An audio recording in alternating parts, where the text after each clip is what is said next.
तो आदाब, नमस्कार, गुड इवनिंग, सत श्रीकाल। एक बार फिर आप तमाम लोगों का स्वागत है क्राइम तक की कहानी के इस एपिसोड में। उम्मीद है पूरी फैमिली अच्छी होगी, अपना और अपनों का ख्याल रख रही होगी। और क्या संडे का दिन, मज़ा आ गया। बैक टू बैक दो आईसीसी ट्रॉफी, मई जून में वर्ल्ड T20 अमेरिका और वेस्ट इंडीज़ में, और उसके बाद अब आईसीसी चैम्पियंस ट्रॉफी जीतने वाले हम इकलौते देश बन गए जिसने 3 बार जीता। अभी तक कोई भी देश 3 बार चैम्पियंस ट्रॉफी नहीं जीत पाया। और back to back ICC tournament जीतना अपने आप में एक बहुत बड़ा अचीवमेंट है। और रोहित शर्मा कमाल, बेमिसाल, कैप्टनशिप की जितनी तारीफ करें कम है। और उसके बाद फाइनल में तो एक लीडर की तरह खेले भी। तेज़ जब खेलना था तेज़ खेले, जब सिचुएशन था तो धीमे खेले। कमाल। देखिए, किस्मत और एक नसीहत भी मिलती है कल के मैच से कि ज़िंदगी में उतार चढ़ाव आता है, कभी हार नहीं मानना चाहिए। मैं इसलिए कह रहा हूँ कि वही रोहित शर्मा है। जब ऑस्ट्रेलिया के ख़िलाफ़ हम 5 टेस्ट मैच की सीरीज़ खेलने गए, रोहित शर्मा सेकंड टेस्ट से शायद उन्होंने ज्वाइन किया और हर टेस्ट में वो फ्लॉप थे। सिडनी में जब आखिरी टेस्ट था तो रोहित शर्मा ने खुद को ड्रॉप कर दिया। कैप्टन थे लेकिन नहीं खेले, कैप्टनशिप की उसमें शायद गिल ने। पर रोहित शर्मा कैप्टन होने के बावजूद अपने आप को खुद ड्रॉप करके और हट जाते हैं। और उसके बाद फिर ये सवाल उठता है कि अब रोहित शर्मा का करियर क्या हो गया। फिर न्यूजीलैंड यहाँ आती है, 3-0 से हमें हराती है। रोहित शर्मा फिर नहीं चलते, फिर रोहित पे उंगली उठती है। ऐसे वक्त में कोई भी हार जाए और फिर कहे कि चलो यार रिटायरमेंट ले लेते हैं। लेकिन रोहित शर्मा को अपनी काबिलियत पता थी। उन्हें पता था कि वाइट बॉल के वो बेस्ट खिलाड़ी हैं, दुनिया के बेस्ट ओपनर हैं। उनसे ज़्यादा डिस्ट्रक्टिव बैट्समैन कोई नहीं है इस वक्त। और इन तमाम नाकामी के बावजूद चैम्पियंस ट्रॉफी में वो टीम को लेके पहुंचते हैं।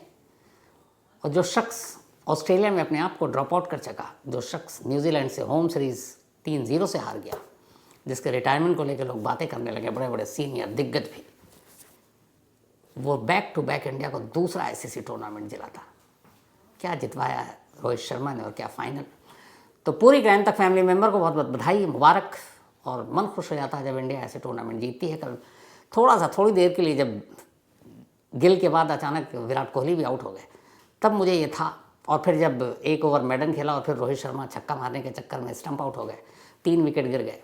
और जब श्रेयस अय्यर और फिर दूसरे अपने जो बैट्समैन आए, स्पिनर अक्षर पटेल, वहाँ पे अगर एक आध विकेट और निकल जाता ना तो टीम फंस सकती थी। लेकिन उन दोनों ने गजब बैटिंग की। और इस टूर्नामेंट में 2 बैट्समैन को और दिखाया कि उनमें दम है, एक श्रेयस अय्यर और एक केएल राहुल। एक भी मैच में इन्होंने गैर जिम्मेदाराना शॉट नहीं खेला। और केएल राहुल तो कमाल के, आखिरी तक मैच को जिता कर ले जाने वाली इनिंग खेली। हर मैच में आप देख लीजिए, उनको लास्ट तक डटे रहे। उनको देख के लगता ही नहीं था कि वो आउट होंगे। तो टीम गेम हमारे 4 स्पिनर कमाल के, कुलदीप, अक्षर, जडेजा और वरुण चक्रवर्ती। तो पूरी टीम इंडिया को बधाई, पूरी क्राइम तक फैमिली मेंबर को बधाई। लाजवाब, मन खुश हो जाता है जब ऐसे टीम हमारी जीतती है, कप लाती है। तो 7 आईसीसी टूर्नामेंट हम जीत चुके हैं। और अब अगले साल वर्ल्ड T20 है, वो भी इंडिया और श्रीलंका में। तो उम्मीद है, और रोहित शर्मा ने कह दिया कि अभी मेरे रिटायरमेंट की बात मत करो। मुझे भी लगता है वाइट बॉल क्रिकेट अगले 1 साल तक आराम से खेल सकते हैं वो। इसके बाद अब 22 से IPL शुरू, 2 महीने लगातार मौसम रहेगा क्रिकेट का, मज़ा आएगा। तो ये तो हो गई खुशी शेयर करना आप लोगों से। अब आज की कहानी सुनाऊं उससे पहले एक छोटी सी कहानी सुना देता हूँ और कुछ आपको झलकियाँ भी दिखा देता हूँ। कमाल है। बिहार के आरा शहर में आज के दिन सुबह 10:28 पर टाटा कंपनी का तनिष्क ज्वेलरी शॉप होता है। आपको पता है पूरे इंडिया में इनके दुकानें हैं, तनिष्क। तो ऐसी एक ज्वेलरी शोरूम जो आरा में, टाटा का तनिष्क, काफ़ी बड़ा, आसपास के दूर दराज लोगों से, इलाके से लोग खरीदने के लिए आते हैं जेवर। शादी का सीज़न भी चल रहा है। 10:28 पर 5 लुटेरे इस शोरूम में घुसते हैं। और ये तस्वीरें हैं उसी शोरूम की। 9 मिनट के अंदर 25 करोड़ रुपए, 25 करोड़ रुपीस के जेवर लूट कर भाग जाते हैं। कमाल ये है कि जब ये घुसे, एक सिमरन नाम की फीमेल एम्प्लॉय, वो अपनी जान हथेली पर रखकर लुटेरों से नज़रें बचाते हुए पुलिस को कॉल कर देती है। एक नहीं 10-12 कॉल करती है। एक बार भी पुलिस पहले तो फ़ोन नहीं उठाती, फिर उठाती है, कहती है अच्छा अभी पहुंच रहे हैं, अभी पहुंच रहे हैं। और पुलिस आती नहीं है। सोचिए, शोरूम में डाका पड़ रहा है, एक लेडी अपनी जान पर खेल कर पुलिस को फ़ोन कर रही है, और 12 कॉल करने के बाद पुलिस नहीं आती। पुलिस कब आती है? जब महफिल लुट जाती है, यानी शोरूम लुट जाता है। 9 मिनट तक लुटेरे भी बेचारे शायद पुलिस का इंतज़ार करते रहे, और फिर 25 करोड़ रुपए लेकर शोरूम से रफू चक्कर हो गए। उसके बाद पुलिस आती है। लेकिन इन लुटेरों का भी क्या कम, मतलब कॉमेडी सीन लग रहा था मुझे तो। आप सिर्फ इस सीसीटीवी में एक चीज़ देखिएगा ध्यान से, इसमें 5 लुटेरे हैं, हथियार है इनके पास। इनमें से एक हेलमेट पहने हुआ दिखाई देगा आपको, हेलमेट के पीछे भी चेहरा छुपा हुआ है। एक ने मास्क लगा रखा है चेहरे पे, मतलब ये 2 लोगों ने चेहरा छुपा रखा है। अब बाकी के 3 को देखिए, तीनों का चेहरा खुला हुआ, कोई मास्क नहीं, कोई हेलमेट नहीं, कुछ नहीं। अब इन्हें कौन समझाए कि अबे बेवकूफ़ों, तुम 5 अगर इकट्ठे गए हो, 2 चेहरा छुपाए हुए हो, 3 दिखा रहे हो, कैमरे में कैद हो रहा है, उन 3 में से एक भी पकड़ा जाएगा, तीनों पकड़े जाएंगे, तो तुम्हारा तो भेद खुल ही जाएगा कि भैया वो मास्क वाला ये था, इसका नाम ये था। क्या तो 5 पहनते, 2 पहन कर आ रहे हो, 2 अपनी आइडेंटिटी छुपा रहे हो, 3 खुल्लम खुल्ला घूम रहा है, चेहरा दिखा रहा है। तो आपस में लगता है टाई अप ही नहीं था, या शायद ट्रेनिंग इनको सही नहीं मिली थी, यही कह सकते हैं। खैर, बाद में इनमें से 2 पकड़े गए, थैले में भर भर के जो ये ज्वेलरी लेकर गए थे, उसमें से कुछ 2 थैले तो बरामद हो गए हैं। अभी बाकी का माल बरामद होना है। लेकिन कमाल है बिहार पुलिस, आरा पुलिस कि बताओ, सुबह सुबह फ़ोन कर रहे बेचारी वो लेडी, उसको जान को खतरा है, अगर लुटेरे देख लेते कि ये फ़ोन कर रही है तो क्या पता उसे गोली मार देते। लेकिन पुलिस वाले अभी आ रहे जी, अभी आ रहे जी, और आए ही नहीं और वो निकल दिए। कमाल का है, 25 करोड़ बिहार में ये अब तक की सबसे बड़ी लूट है किसी ज्वेलरी शोरूम में। इससे पहले इतनी बड़ी लूट नहीं हुई।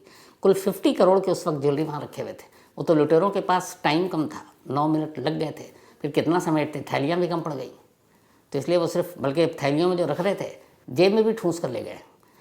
अगर उनके पास और लोग होते या और थैले होते तो 50 करोड़ ले जाते, लेकिन 25 ही ले जा पाए, 25 करोड़ बच गए। खैर, बाकी अब देखिए, गलती की पुलिस ने, अब उन्हें शायद पकड़ लिया।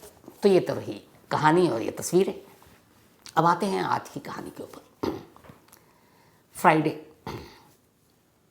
यानी कि 7 मार्च, फ्राइडे को अयोध्या में एक शादी थी। ये जो शादी थी प्रदीप नाम के एक लड़के की और शिवानी नाम की एक लड़की की। रिश्ता 1 साल पहले तय हो चुका था। शिवानी प्रदीप अक्सर फ़ोन पे भी बात करते थे। दोनों के घर की दूरी लगभग 2 घंटे की थी। अयोध्या में ही 2 अलग अलग इलाकों में रहते थे। साल भर पहले रिश्ता तय हुआ, शादी की तारीख आई, शादी की तारीख रखी गई। 7 मार्च फ्राइडे का दिन था उस दिन। 7 मार्च की शाम को प्रदीप बैंड बाजे के साथ अपनी बारात लेकर शिवानी के घर पहुंचता है। वहाँ सारी रस्में पूरी होती हैं, प्रदीप नाचता भी है और बारातियों का स्वागत भी होता है। उसके बाद बारात वहाँ रात को ठहरती है, जो अपने कल्चर है। फिर अगले दिन सुबह यानी कि 9 मार्च, बल्कि 8 मार्च, सैटरडे का दिन था, 9 मार्च को तो फाइनल था, तो 8 मार्च कि सुबह करीब 11 बजे बारात दुल्हन को लेकर वापस प्रदीप के घर लौटती है। घर लौटते लौटते 1 बज गए। दुल्हन आई, ससुराल में दुल्हन का स्वागत भी हुआ ज़ोरों शोर से, धूमधाम से। तमाम मेहमान रिश्तेदार आए हुए थे। दुल्हन को देखने के लिए पड़ोसियों को भी तांते लगे हुए थे। देखन दिखाई में दोपहर से शाम हो गई। फिर शाम को पूजा दुल्हन के स्वागत के लिए रखा गया, पूजा पाठ हुआ, सब कुछ। इसके बाद ये सब खत्म हुआ तो फिर दुल्हन के स्वागत के लिए महिलाओं ने गीत गाना शुरू किया। अब ये गीत वीत का कार्यक्रम करीब 11 बजे तक चलता रहा। 11 बजे फिर लोगों ने खाना खाया और एक एक कर अब सब सोने की तैयारी कर रहे हैं। जल्दी इसलिए भी सोना है कि अगले दिन यानी कि 9 मार्च को, 7 मार्च को बारात गई, 8 मार्च को विदाई हुई और 9 मार्च को रिसेप्शन था प्रदीप के तरफ से, प्रदीप के घर के पास एक बैंकेट हॉल में। तो सारे मेहमान 8 मार्च की रात सो गए, 9 मार्च को रिसेप्शन। तो रात 12:30 के आसपास अब प्रदीप अपनी दुल्हन शिवानी के कमरे में दाखिल होता है, चूँकि इन दोनों का सुहाग रात था। 12:30 का वक्त था जब घर वालों ने देखा, वो कमरे में दाखिल हुआ। बाकी के घर वाले सो गए, प्रदीप के भाई भी सो गए, प्रदीप का छोटा भाई है, क्योंकि बाकी पुरुषों को अगले दिन सुबह सुबह मंडी जाना था। मंडी से उन्हें सब्जियां और बाकी चीज़ें खरीदनी थी, क्योंकि रिसेप्शन था, रिसेप्शन की तैयारी करनी थी, हलवाई को सारी चीज़ें देनी थी। और इसमें प्रदीप को भी उठकर जाना था सुबह। उसने अपने भाइयों से, रिश्तेदारों से कहा था मैं भी मंडी चलूँगा। 12:30 बजे कमरे में गया, दरवाज़ा बंद। अब 9 मार्च की सुबह हो गई, 8 मार्च की सुबह 7 बजे। अब ये हुआ कि 6 बजे मंडी जाना था, तो भाई तो चला गया कि चलो मैं चला जाता हूँ, पीछे से भाई आ जाएगा। 7 बज गया, प्रदीप कमरे से बाहर नहीं आया। अब उसकी बहनों को ये था कि सुबह भाई को जाना है, उन्हें फिक्र हुई। उन्होंने कुंडी खटखटाई, प्रदीप ने दरवाज़ा नहीं खोला। थोड़ी देर के बाद फिर बहनों ने कुंडी खटखटाई, दरवाज़ा नहीं खोला। फिर बहनों ने जाकर माँ को कहा कि भाई दरवाज़ा नहीं खोल रहे। अब चूंकि इधर सुहाग रात है तो बहुत सारे झिझकते हुए भी दरवाज़ा और कुंडी खटखटा रहे हैं। लेकिन फिर माँ को लगा कि प्रदीप जिम्मेदार है, उसे मंडी जाना है, लेट हो रहा है, अब तो 7 बज गए, उसको उठाना चाहिए। अब माँ दरवाज़ा पीट रही है लेकिन प्रदीप खोल नहीं रहा। जब काफ़ी उसने पीट दिया, दरवाज़ा नहीं खोला, तो पहली बार कुछ अजीब सा लगा कि ये क्या है। फिर बाकी रिश्तेदार तो घर में थे ही, वो भी आ गए। अब सभी ने मिलकर दरवाज़ा खटखटाना, पीटना शुरू कर दिया, लेकिन अंदर से कोई रिस्पॉन्स नहीं। जब काफ़ी वक्त हो गया तो घर वालों को फिक्र हुई। फिर उन्होंने कहा कुछ गड़बड़ ना हो। फैसला ये हुआ कि अब दरवाज़ा तोड़ दो। घर वालों की रजामंदी, इसके बाद कुछ पुरुष आगे आए, उन्होंने दरवाज़ा तोड़ दिया। जैसे ही दरवाज़ा तोड़कर घर वाले कमरे के अंदर दाखिल हुए, हर एक की चीखें निकल गई। ऊपर फंदे से, पंखे से प्रदीप झूल रहा है और उसके ठीक नीचे बेड है। उस बिस्तर पर शिवानी यानी उसकी दुल्हन की ही लिबास में मुर्दा पड़ी है। चीख पुकार मच गई। कुछ लोगों ने फिर लाश को नीचे उतारा, फौरन भागकर पास के अस्पताल ले गए।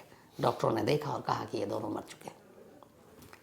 अब जिस घर में जिस दिन रिसेप्शन है, जिस रात दूल्हा दुल्हन कमरे में सुहागरात मनाने गए 12:30 बजे और 7 बजे के आसपास दरवाज़ा तोड़ा गया, तो इन 5-6 घंटों में उस कमरे में क्या हुआ कि दूल्हा और दुल्हन की लाश पड़ी थी। खैर, जब डॉक्टरों ने कहा कि ये दोनों मर चुके हैं, उसके बाद किसी ने पुलिस को फ़ोन किया, पुलिस पहुंचती है, उसके बाद तफ्तीश शुरू होती है। उधर भाई और रिश्तेदार मंडी में फ़ोन जाता, वो आधी सब्जियां खरीद चुके हैं कि जल्दी घर आओ। भाई को कोई बताता भी नहीं कि सच्चाई क्या है, कि पता नहीं उसे क्या हो, तो बस कहा जाता है इमरजेंसी है, जल्दी आ जाओ। वो भाग कर आता है मंडी छोड़कर। यहाँ 2 लाशें उसका इंतज़ार कर रही थी, उसके भाई की और नई भाभी की। अब पूरा घर मातम में बदल जाता है, जो घर अब तक शादी की शहनाइयों से गूंज रहा था। पुलिस की टीम आती है, पुलिस तफ्तीश शुरू करती है, बयान लेती है, तो पता चला कि दरवाज़ा तोड़ा गया था। जो विटनेस थे उन्होंने बताया कि दरवाजे की कुंडी अंदर से बंद थी। तो लोगों के बयान और दरवाज़ा तोड़ने की कहानी के बाद पुलिस ये मानकर चलती है कि बाहर से कोई अंदर गया नहीं, जो कुछ हुआ अंदर में ही हुआ, यानी 2 लोगों के बीच में, यानी दूल्हा और दुल्हन के बीच में। अब पुलिस इधर पोस्टमार्टम रिपोर्ट का इंतज़ार कर रही है। इत्तेफाक से पोस्टमार्टम रिपोर्ट आज ही आई। जब पोस्टमार्टम रिपोर्ट आई तो उसमें कहानी कुछ और निकली।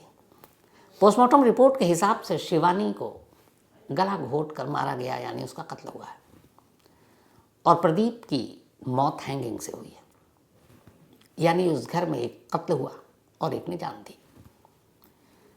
अब इसके पीछे की वजह क्या हो सकती है, पुलिस ये जानने की कोशिश करने लगी। उधर हिमानी के घर वालों को भी, माफ़ कीजिएगा, शिवानी के घर वालों को भी खबर दे दी गई। शिवानी भी पहुंची, उनके घर वाले। अब वो सारी चीज़ें पुलिस पूछताछ कर रही है। पूछताछ में एक चीज़ जो सामने है वो ये कि दोनों ही घर में से किसी को कोई शक नहीं। शिवानी की माँ ने कहा कि वो बहुत खुश थी, बहुत अच्छे से विदाई हुई, शादी बहुत अच्छे से हुई। इधर प्रदीप के घर वालों का ये कहना था कि प्रदीप अपनी शादी को लेकर बहुत खुश था। जो वीडियो तस्वीरें सामने आई उसमें ये था कि जब बारात पहुंची वहाँ तो प्रदीप नाचने वालों में सबसे आगे था। दोनों दूल्हा दुल्हन ने खूब सारी तस्वीरें खिंचाई, दोनों तस्वीरों में खुश नज़र आ रहे हैं, वीडियो में खुश नज़र आ रहे हैं। 1 साल पहले रिश्ता तय हुआ था, दोनों खूब बातें करते थे, यहाँ तक कि शादी को लेकर दोनों बहुत एक्साइटेड थे। मतलब हर एक, जो भी एक शख्स ऐसा नहीं मिला जो ये बताए कि दोनों नाखुश थे।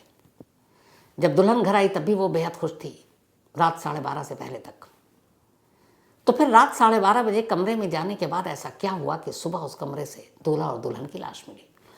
अब पुलिस इसी तफ्तीश में जुट गई, जांच चलती रही, लेकिन ऐसा कोई सुराग, सबूत और मोटिव पुलिस के सामने नहीं था।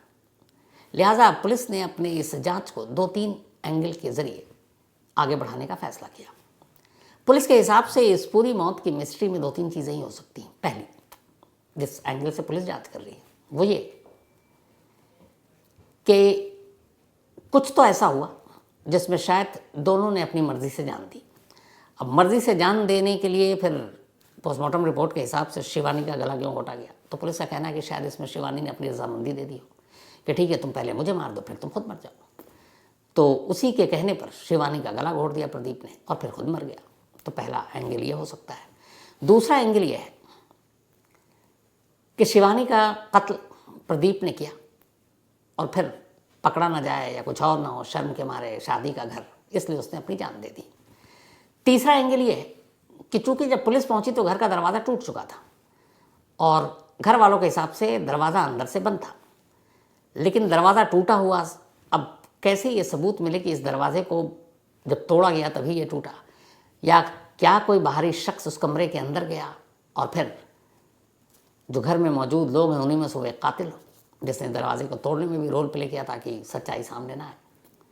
तो ये अलग एंगल है, लेकिन सवाल ये कि मोटिव कहाँ है, क्योंकि हर कत्ल, हर क्राइम का एक मोटिव होता है, इसमें मकसद कहाँ है। तो पुलिस ने दोनों के मोबाइल और कॉल डिटेल निकाले हैं और उनके कॉल डिटेल, चैट्स, व्हाट्सअप, बाकी जो भी सोशल मीडिया की चीज़ें हैं उनकी पड़ताल कर रही है कि कहीं इन दोनों की मौत के पीछे कोई तीसरा या तीसरी तो नहीं है और वो सच्चाई सुहागरात के दिन खुली। क्योंकि कुछ तो है जो 12:30 से पहले तक हस्बैंड वाइफ खुश, दूल्हा दुल्हन खुश, सुहागरात मनाने कमरे में दाखिल होते हैं, लेकिन अगले 5-6 घंटे बाद पूरी कहानी, पूरी दुनिया पलट जाती है। तो वो मोटिव क्या, वो मकसद क्या, पुलिस फिलहाल यही पता करने की कोशिश कर रही है। जैसे ही ये मोटिव और मकसद पता चलेगा मैं आपको ज़रूर बताऊंगा, लेकिन बड़ी अफसोसनाक, क्योंकि जिस दिन ये मौत हुई उसी दिन रिसेप्शन। और सबसे अफसोस की बात ये कि जब ये सब कुछ हो गया, पोस्टमार्टम हो चुका, बॉडी सौंपी गई, दोनों घर वालों की मर्जी थी, तो प्रदीप और उसकी पत्नी शिवानी की चिता एक साथ जलाई गई। एक ही अर्थी सजी, एक ही अर्थी पर दोनों चिताएं और एक ही साथ दोनों का अंतिम संस्कार। मतलब इससे अफसोसनाक किसी दूल्हा दुल्हन की मौत क्या होगी। तो इसका जो भी मोटिव होगा, मोटिव कुछ तो है, कुछ तो कहानी है। तो जो भी होगा, जब भी सामने आएगा आपके साथ ज़रूर शेयर करूँगा। फिलहाल इस कहानी में इतना ही, लेकिन ख़त्म करूँ उससे पहले वही अपना सिलसिला। आज प्रियांशी गुहा, इनका बर्थडे है, तो हैप्पी बर्थडे प्रियांशी। और ये बिकी गुहा जी की बिटिया है। बिप्लब कुमार बराल, इनका भी आज बर्थडे है, तो हैप्पी बर्थडे बिप्लब। साथ ही कल्पेश बिश्नोई बोला, इनका भी बर्थडे है, तो हैप्पी बर्थडे कल्पेश बिश्नोई साहब। और ये भेजा अशोक बिश्नोई ने। उषा जाधवर, इनका भी आज जन्मदिन, तो हैप्पी बर्थडे उषा जी। और ये भेजा है गोकुल दास जी ने। साथ ही श्वेता गुप्ता का भी बर्थडे है, तो हैप्पी बर्थडे श्वेता, भेजा अमित गुप्ता ने है। जय एंड वीर, ये दोनों ट्विन जुड़वा हैं, तो हैप्पी बर्थडे जय एंड वीर। जय और वीरू, मुझे लगता है शोले का काफ़ी असर इस नाम को रखने में, अगर गलत नहीं हूँ तो। और ये हरविंदर साहब के बेटे हैं दोनों, जय एंड वीर। तो हरविंदर साहब बताइएगा ज़रूर कि जय और वीर नाम जय और वीरू से ही आपने उठाया है। बट हैप्पी बर्थडे जय एंड वीर, हमेशा अच्छे रहो, खुश रहो। विजय नारायण, इनका भी आज बर्थडे है, तो हैप्पी बर्थडे विजय। साथ ही शुभम नेगी, इनका भी जन्मदिन, तो हैप्पी बर्थडे शुभम। और ये भेजा है दीपक नेगी जी ने। तो कहानी में आज इतना ही। अब आपसे मुलाकात होगी कल रात 9 बजे किसी नई कहानी के साथ। तब तक अपना और अपनों का ख्याल रखिएगा। Thank you very much.